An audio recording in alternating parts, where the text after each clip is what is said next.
And with that, we'd like to announce our invited speaker, E.Dunham.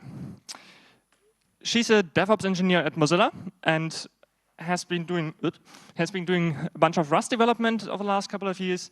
But today, she's going to talk about the community that's similar or possibly different in the Rust ecosystem. And now you might ask what the similarities there. Well, browsers are rather huge projects to build, so are web frameworks, as we all know from the Django community.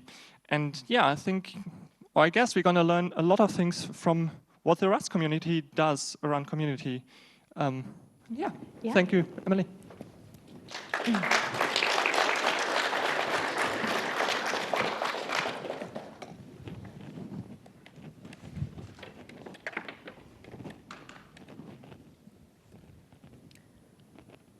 So I've got links to my Twitter and to the slides here in the slides. Before we begin, I also would like to acknowledge the Gaigal of the Eora Nation, the traditional custodians of this land, and pay my respects to the elders, both past and present. So DevOps, sysadmin, call it what you will. I'm an Oregonian who writes Python to make servers go. So why am I in Australia talking to Django people about Rust?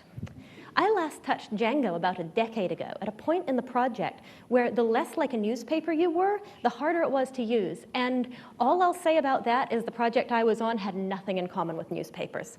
The Rust part of my career comes in when, in 2015, I left university to take a job as the sole DevOps engineer for Mozilla Research. I spent the following 3 years embedded within the Rust and Servo teams there, lowering the organization's diplomas per capita, keeping the servers running, picking up grad school terms like reify and elide from casual conversation, and generally enjoying a backstage pass behind the scenes of these world-changing projects. So Servo is an experimental browser engine, yes, that really is the logo, created to explore the possibilities that Rust opens up without the burden of the total backwards compatibility that Firefox has to carry. And Rust is the language that Stack Overflow's developer survey rated third most loved when it came out in 2015, and first most loved every single year since then. Last year, I moved out of research to pursue my career goals elsewhere in Mozilla, but my time with Rust has permanently improved my vocabulary of solutions to common open source software challenges. I'm here to share some of my observations about how Rust's code has shaped the community, how the community has shaped the code, and the questions that Rust has answered, which you should probably be asking too. I hope you can forgive me if I also accidentally teach you a little bit of useful Rust along the way.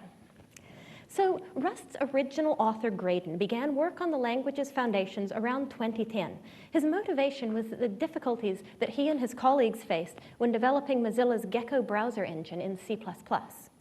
Countless feature additions and removals later, Rust 1.0 stable came out in May of 2015. We celebrate Rust's birthday on May 15th, often with cake because we're a bunch of nerds. Project Quantum, one of the more Herculean efforts in Firefox's history, was about trying to improve Gecko by porting Rust code from Servo, and it worked.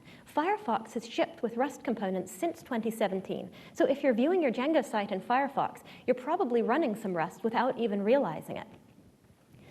If you ask where Rust's name came from, you'll get a different answer every time you ask someone, especially from the people who could be credited with originating it. But the mascot is just Ferris, a Rustacean, just like the language's human users call themselves. This habit of punishingly funny names extends throughout the community. Although the cute mascot definitely helps, Rust's technical appeal is its simultaneous emphasis on both performance and safety. Neither speed nor safety offered by a language is novel on its own. Before Rust, the language's best for writing performant code would basically hand you a cannon and let you point it wherever you wanted, including your own feet. If you read the right books, you might learn some rules for writing safe code, but those rules usually started with, so remember every place in your entire code base where you've referenced this value and then. And the languages didn't care whether on purpose or by accident you disregarded those rules. There were also languages designed to help users write provably safe and correct code, but, well, you know how the most secure server is the one that you power off and lock in a bank vault? The languages that prioritized safety above everything else were historically too slow for production use, and sometimes they refused to deal with real-world challenges like networking and file I/O at all. Rust gets around this contradiction by doing its verification at compile time. So once your safe Rust code is able to compile, it's guaranteed to be free from undefined behavior. Instead of asking people to remember all these rules for writing safe code, the computer enforces them for you. Computers are way better than humans at keeping track of hundreds of things at once. So the lesson that I've taken away from Rust's niche in the ecosystem that I try to apply to other projects is how useful it can be to find intersections between problems or projects that haven't been fully explored. When people who focused on safe languages and people who focused on fast languages teamed up, they managed to create something that was better than either of those alone. And Rust's founders weren't content to just address the apparent dichotomy between code safety and performance. They also set up their community in a way that addresses incompatibilities between humans. I'm sure you've noticed in your own communities, there are some individuals who just won't be content unless they can communicate a certain way. And there are others who won't be content unless they can avoid that kind of communication. Our solution to that problem is Rust's code of conduct, defining what behaviors are desirable when working with and when working on the language, and what behaviors result in warnings and then removal. This was originally a controversial decision. People were accustomed to communities where whoever got there first got to set the culture and scare off anyone who disagreed with them. Whereas in Rust, the leaders were explicitly choosing the values that they wanted rather than just letting it happen. People who disapproved of the code of conduct were certain that refusing to accept contributions from those who violated the rules would hurt the project. I can't necessarily blame them for thinking that. It's easy to assume that the amount of contribution that each individual can bring to a project is somehow fixed. So taking one contributor away might reduce the total amount of work that gets done. If all of the people who wanted to violate the community guidelines just packed up their keyboards and went home, what would we be left with? Rust's big experiment with the code of conduct has shown me that excluding the people who make a community hostile doesn't hurt it and might actually help the quality of the code base. The contributors who remain are able to collaborate better and get more done in a way that more than makes up for their slightly smaller numbers. The guidelines aren't hurting the code base, but instead they're protecting our ability to build and pass on our understanding of it. I've watched the code of conduct succeed, but I, very personally, don't think that this means everyone else has to go apply exactly the same rules to their project. I think the code of conduct is just one of many potential ways to handle incompatibilities between humans. It is one of the most successful techniques for keeping an open source community healthy that I've personally seen, but that doesn't guarantee that there couldn't be something better down the road. So watching those first 3 years of stable Rust play out, from my immersion in both the compiler team and the Servo browser engine, gave me a new appreciation of how the habits of a project's first developers shape the whole future of that project and of every project downstream from it. The first tutorials and example programs in the language are written by the author. The first users' ideas of the language are shaped by the idioms and preferences expressed in that early code. I watched how it was the people who were really passionate about the language's promise and ideals who built the libraries, and then people who agreed with the way that those libraries were doing things who used them as dependencies. Users who found the idioms intolerable didn't stick around to become experts. Fortunately for Rust, the first developers thought quite carefully about their values and intentionally selected processes that furthered both their technical and cultural goals. They also tried to avoid placing filters that they didn't need. A hostile community or mandatory in-person meetings can needlessly filter out contributors who could have made a huge impact if you'd been accessible to them. So since so many tech habits seem to be inherited from upstream tools, let's take a quick tour of how the compiler gets built so you can learn some things about Rustland as a whole. How do they add a new feature to the compiler? Well, first they talk about it. For the kind of long-form, asynchronous conversation that most projects will use email lists for, Rust has chosen discourse forums and GitHub issues. These technologies beat email because of their mutable history. Rust's moderation team members are able to silently remove an unacceptable post. They're not forced to choose between engaging with the troll or leaving the post there and making it look like it was tolerated. Moderators with the power to alter history in this way have earned the user's trust that they won't abuse the power. And those few users who truly can't stand the idea of anyone having those permissions haven't stuck around. So this is a way that a careful choice of technology, choosing forums that can be moderated in a way that supports our community guidelines, has strengthened the project. Now, simple changes to the compiler are made directly by pull requests to the Rust repos, but more substantial changes need consensus from the Rust teams and also input from the users. Substantial changes go through the RFC, or request for comment process. You fork the RFC's repo, you copy the template, you fill it out, and then you make a pull request with your language change idea. Then the appropriate Rust subteam is assigned to triage it, and everyone in the whole community and really on the whole internet can come to your PR and discuss and debate the pros and cons of it. When the assigned subteam thinks the discussion is wrapping up, they decide on a disposition. Will we merge it? Will we close it? Or will we postpone it for later? And then they place the RFC into a 10-day final comment period when anyone who thinks that their use case really wasn't considered by the disposition can mention what they think the team needs to know. So this combination of public discussion plus expert teams ultimately condensing the discussion into their idea of what's best for the language balances our need for openness and inclusion on the one hand with the need to arrive at decisions instead of just arguing forever on the other. Watching Rust tread this line between getting voices heard and also getting decisions made has informed the way I look at other open source communities. If you discuss too much, you can look for ways to wrap up conversations, even when there's not 100% agreement. But what happens when a community swings too far toward the decisiveness end? What if it feels like decisions are just getting handed down from above and the contributors are feeling ignored? Well, to take a step back and explain some context for the way that Rust faced this challenge, in Rust it is teams and not individuals that have the final say in whether or not to accept an RFC. Now, the team structure is mostly amazing. It's great because it allows team members to take breaks or even retire without causing a huge interruption to the language's development. The structure helps team members mentor those who've newly joined, and it allows others to fill in the gaps when someone leaves. Rust people struggle with burnout just like anyone else in tech. But from my own experience serving on and ultimately retiring from Rust's community team, I can tell you that burnout is a whole lot easier to cope with when you know that you can step back without hurting the project. However, the flip side is that teams can look like these scary or biased little cabals from the outside. They meet, something mysterious happens, a decision pops out, bearing no resemblance to the preceding debate. Rust used to have that problem, but we addressed it with what we call the no new rationale rule. It basically says that whether the team decides to merge, close, or postpone the RFC, the reason for the team's decision has to have been something that was already publicly discussed. This rule sets a standard from when a proposal has been discussed enough, and it clearly communicates to users how teams balance debate with decisiveness. It's important for contributors to feel like their participation in a discussion mattered and wasn't just thrown out. So having clear, public, and consistent rules for how we handle RFCs is actually quite a lot like having clear, concrete, and consistent standards for judging candidates when you're hiring. It helps ensure that the selections you make are based on technical merit instead of on the bias of whoever or whatever group is making the decision. So, you've landed your RFC, and now the code implementing its suggestions is allowed to be merged into Rust.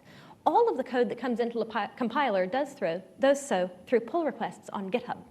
Once someone gives an approving review on a pull request saying, yeah, this implements the thing that the RFC said it would, a bot called Bors will run the repo's tests against the state of the tree with the patch applied. It then automatically lands the PR if the tests all pass. This was years before GitHub rolled out similar features that we started doing it, and Bors really helps lessen the burden of code review for all of Rust's developers. So when a computer would be better at doing part of a task than a human, whether that task is checking for use after free in the compiler or running a test like Bors does, Rust makes the computer and not the human do the work. Every 6 weeks, new beta and stable Rust versions ship. Although the features in them have been individually tested by Bors, we're still not totally certain what that combination of features is actually going to do. What if some difference in the behavior wasn't included in the test suite yet? How can we tell what really changed between the old compiler version and the new one?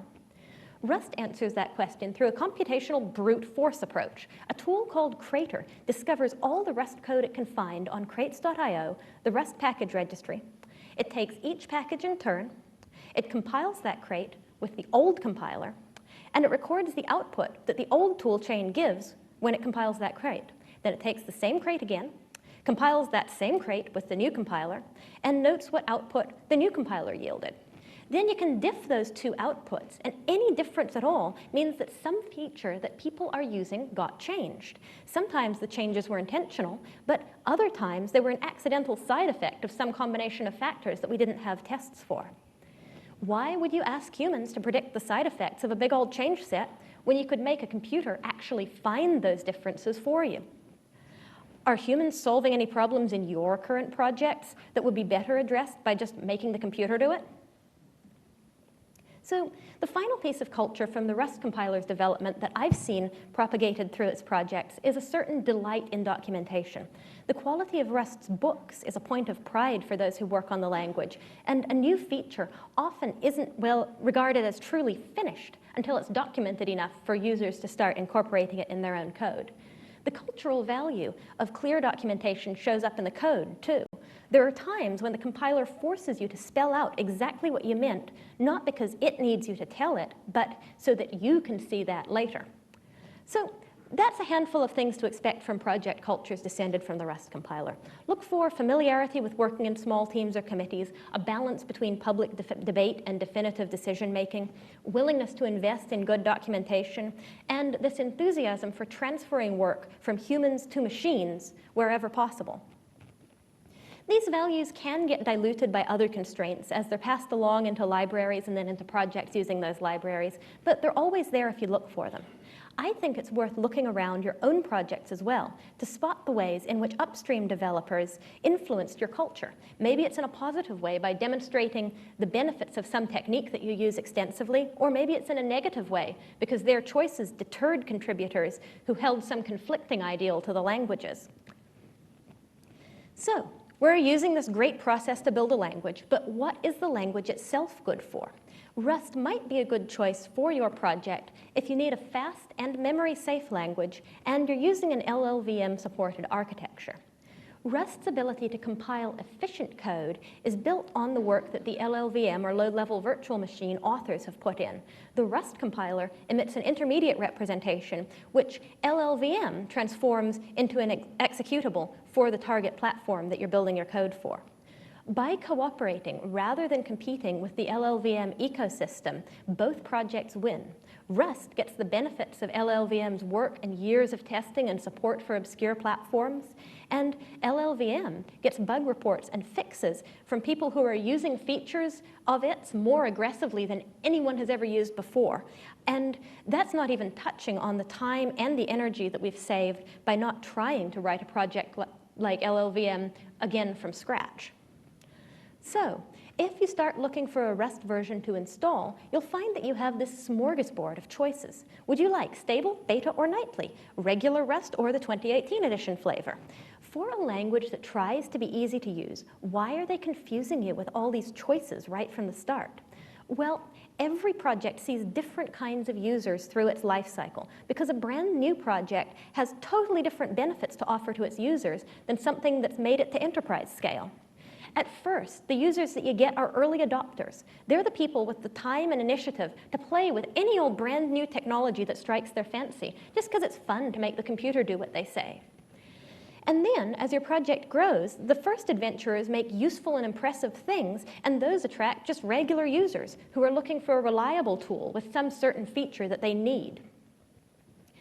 Eventually, if a project or language gets really big, it also needs legacy support for decades. Governments and corporations adopt the products that users within them selected, and even an annual release cycle can be too fast for them to keep up with.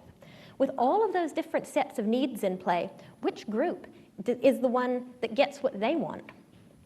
Well, as with the speed and safety trade-offs, Rust's answer to that apparent contradiction is, how about all of them? The stable channel of Rust represents the set of features that the project is committed to supporting long-term. The beta channel contains candidates for inclusion into stable. And nightly is a bunch of experimental stuff that we're not even sure yet whether it's going to be possible to stabilize eventually. Culturally, Rustaceans are trained to use stable if you can, and you only switch over to beta or nightly if you need something that's not available in stable. So this structure of channel definitions helps streamline communication about features, implicitly answering questions like, will this feature still be here in the next release? Or should I expect this to just work, or might it be a little rough around the edges? At first, the plan for Rust was that every stable version should be backwards compatible to every other stable version back to 1.0 forever and ever. But as the language matured, we kept finding places where you could get this huge usability improvement if only you could make a little tweak to the backwards compatibility, just take that one thing out. So, crushed under this pile of dependencies, we built an escape hatch. That escape from being stuck with the usability drawbacks of backwards compatibility came in the form of editions. Each new edition is allowed to remove backwards compatibility from the previous one when the authors need to do so to improve other aspects of the language. So, like channels, editions are a social device for communicating to users and other developers what to expect from a given Rust. Editions are a positive outcome from a time when we didn't think of everything at the start of a project, but we used the established processes for discussing and designing and implementing changes to the language to retrofit editions in a backwards compatible way that met the conflicting needs of various users. So, this is all sounding great, right? Let's jump on this bandwagon and rewrite all of our code in Rust. Please don't. Please don't. For many established projects, rewriting it in any language at all would be disastrous for both your reliability and your release schedule. One of the most valuable skills of Rust's leadership team is the ability to say no. No, our community is not the place you're looking for if you want to behave like this. No, the trade-offs that would be required to add that feature are not something that will benefit the language at this time. In order to attain its vision, any project needs to get good at saying no to trends that take it further away from its goals. But sometimes you find a point where your current language or framework is just overburdened by the demands you've placed on it. Don't immediately throw the whole thing out. See if you can refactor the hard part into a few separate functions with clear expectations about their inputs and outputs. And then try rewriting just those functions in a language that might be better suited to their needs. Yeah, that language might be Rust, and use FFI, or foreign function interface, to embed the improved versions in your original code base. You might be able to keep all of the work you've invested in the rest of the project while refactoring a former bottleneck into a language better suited to handling it. So what might using Rust look like from the perspective of someone who just wants to FFI to it and speed up some hot code? Well, first, you'll need a Rust compiler. The easy way to install and run Rust locally is a tool called rustup. You can get it at rustup.rs. We like our RS domains. If you'd prefer, if you don't want to curl it, read it, execute it like any other script that you might have written yourself, you can download a release directly from a standalone installer, or you can even compile it yourself, whatever makes you happy. Anyways, to find published binaries and libraries to run and use, you can look on Rust's package repository, crates.io, and on GitHub. When you start writing Rust, you also might want features like syntax highlighting and auto-completion in your favorite editor. You can check areweideyet.com for the status of Rust support in various editors. The Rust language server, the RLS that we released in 2017, exposes an intermediate representation of Rust code to editors and gives a single interface for the compiler team to test and maintain for supporting all of the different editors. So if your editor isn't supported, you can add Rust functionality for it without creating extra work for the Rust compiler team to have to keep track of. So, let's say we found part of a Python app. Maybe it's part of your Django site that's just doing something really slowly.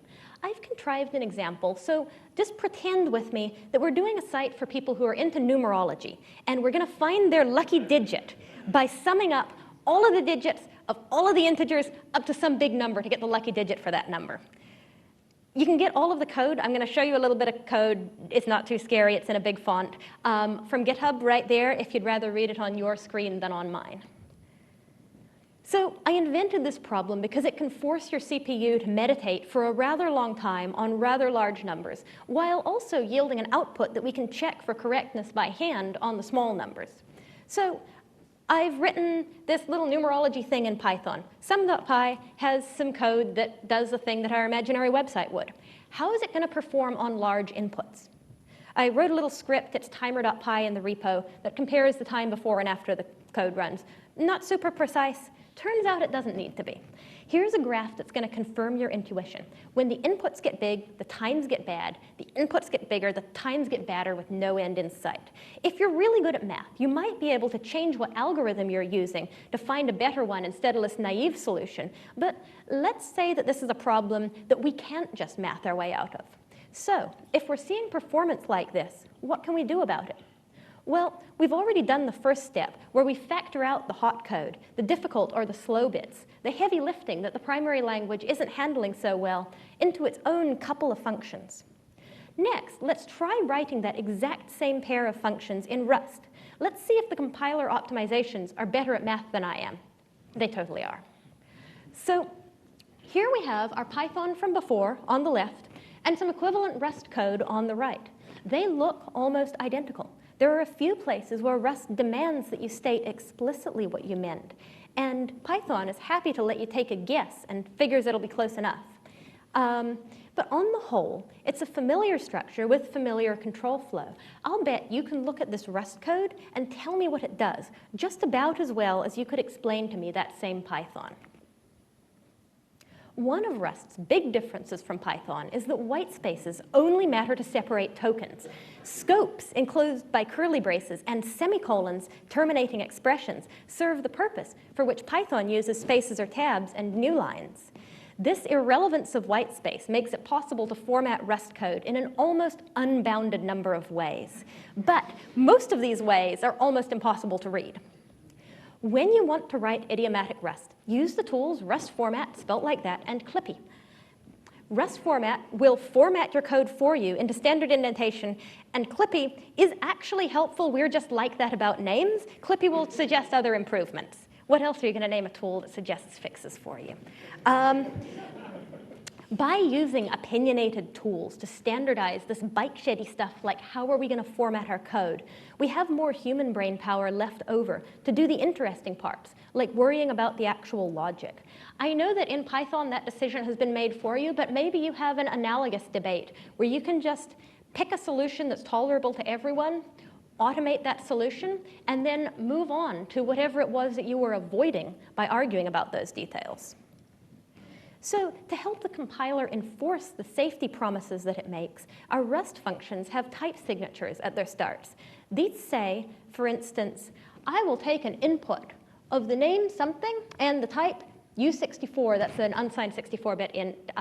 You can look up the types on the repo, and while you're starting out, you can just copy them from example code. It'll probably be okay. And I promise I'll give you back a type of the thing after the arrow, so another unsigned 64-bit int. So you can also just not promise you'll give anything back. That's cool too. So it wouldn't be technically impossible to get the compiler to figure out some of these types from context, but it turns out that humans find it helpful to be reminded of what they'd planned to do, what they'd planned to take in, and what they'd planned to give back.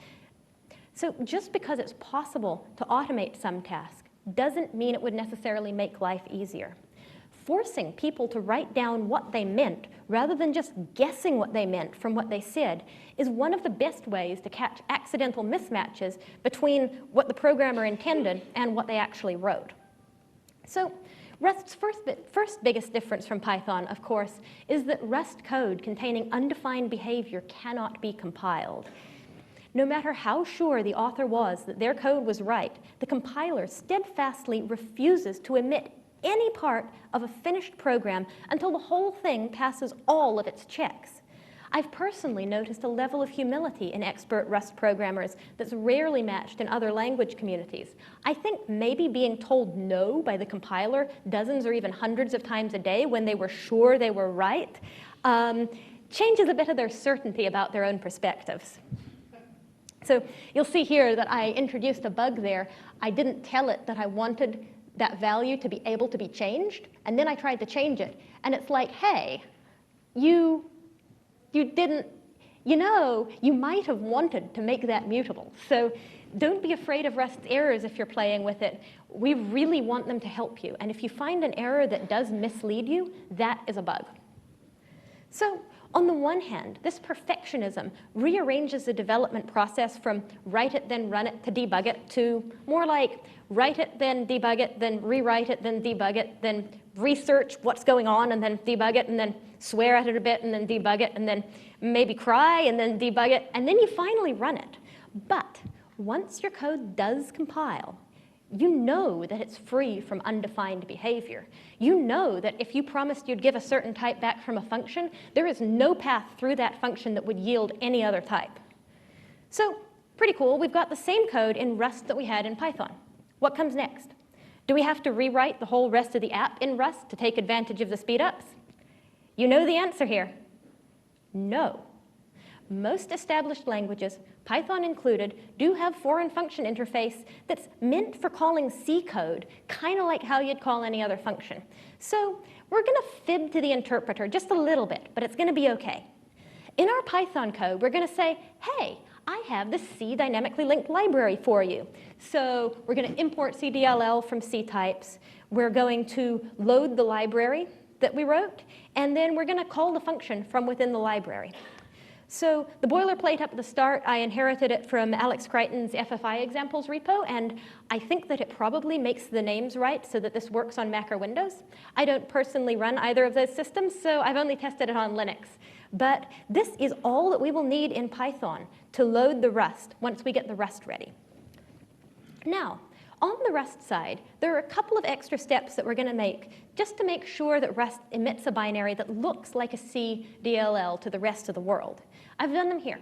The function needs to be public and external so that it's exposed in the library after compilation. And we also specify to the compiler that we're going to try and make it look like C once it's compiled. And we give the compiler the no mangle directive, which tells it, hey, I'm going to need this function to keep having the same name in the compiled library. So I know you could optimize it so much you call it like 3 or something, but please don't do that this time around. Now that we've nicely asked our compiler not to mangle our function, we're also going to edit our cargo.toml, which is directives to the build system and package manager, that says we're going to use the 2018 edition here, and we're going to be compiling a dynamic library. So now all we got to do is run cargo build, and that makes the shared object files and puts them into a target folder, which conveniently is right where we told the Python to look for them. So with that, we can ask my poor little laptop to contemplate the lucky digits of some bogglingly large numbers and compare how long the Python on its own takes versus the Python that's letting Rust help out. For tiny little inputs, they're pretty close. With the native Python, maybe even a smidgen faster because it doesn't have the overhead of calling out to some other library. But when the inputs get larger, all this timing is just run on my laptop, nothing super scientific, but that's because the differences on large inputs are so big, we really don't need to care if the measurements are accurate down to a microsecond, or even to the nearest second when we get up there. So sometimes speedups like this are just a testament to the Rust compiler or LLVM being better at some clever math trick than you are. But even a clever math trick is still a speedup. So remember, these are both Python programs that I'm timing. The only difference between the fast one and the slow one is that the fast one recognized its limitations and asked for help when it needed it. And me personally, as a DevOps who only got about halfway into the first CS degree before deciding a job would be a better choice than more school debt, I was really glad to be using Python for everything but the maths in this FFI demo. Remember that familiarity to you is a strength that a tool can have.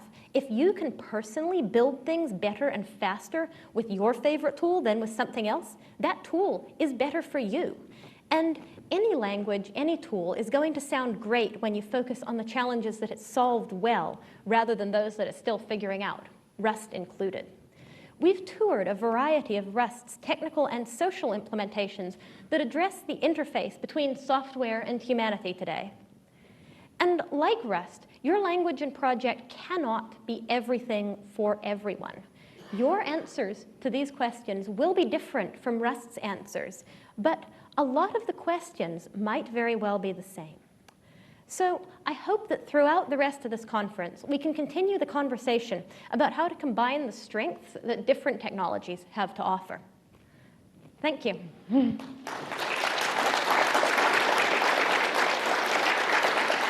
Here. Thank you, Emily. Thank you, Emily. That was wonderful. As a token of appreciation, we have these PyCon mugs for ages already, every new design every year. Thank you. Cool. Thank you so much.